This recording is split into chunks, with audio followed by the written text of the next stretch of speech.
73 నుంచి ఇదే సంకల్పం, ఇదనమాట. పెద్దలు ఇచ్చే దీవెనలకి నేను ఈ పొగుడుతూ ఉన్నాను. పెద్దల మాటలే నేను చెప్తున్నాను. దేవుణ్ణే తలంచుకొని వాళ్ళు వృద్ధి పొందాలని నేను కోరుతున్నాను. ఇది నా సందేశం. ఇప్పుడు చెప్పారు కదా. ఇప్పుడు మేము చేసుకున్న పండుగ ఏం పండుగ అంటే సంక్రాంతి పండుగ. ఇది మేము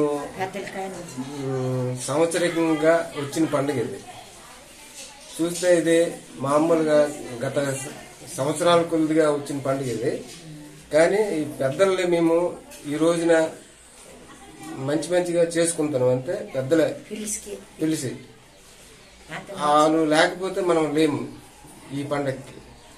అంటే రకరకాల ఈ జంగం అనేసి లేకపోతే హైదరాబాద్ అనేసి రకరకాలుగా మనం మంచిగా చేస్తున్నాం. ఈ జంగం గారు వచ్చి తర్వాత అరో జంగమప్పన్న అనేసి గంట కొట్టడం అంటే ఇది వంశాచారం.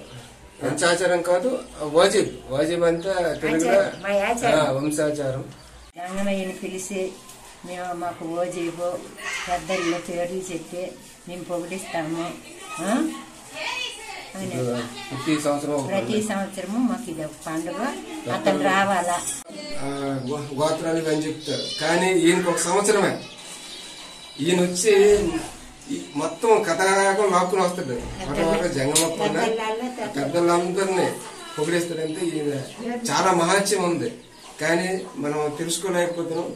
ఈ పండుగని ఇలాగా మన పిల్లలకి మన రకరకాలుగా తీసుకెళ్ళిన వంశాభివృద్ధికి తెలియపరచాలి.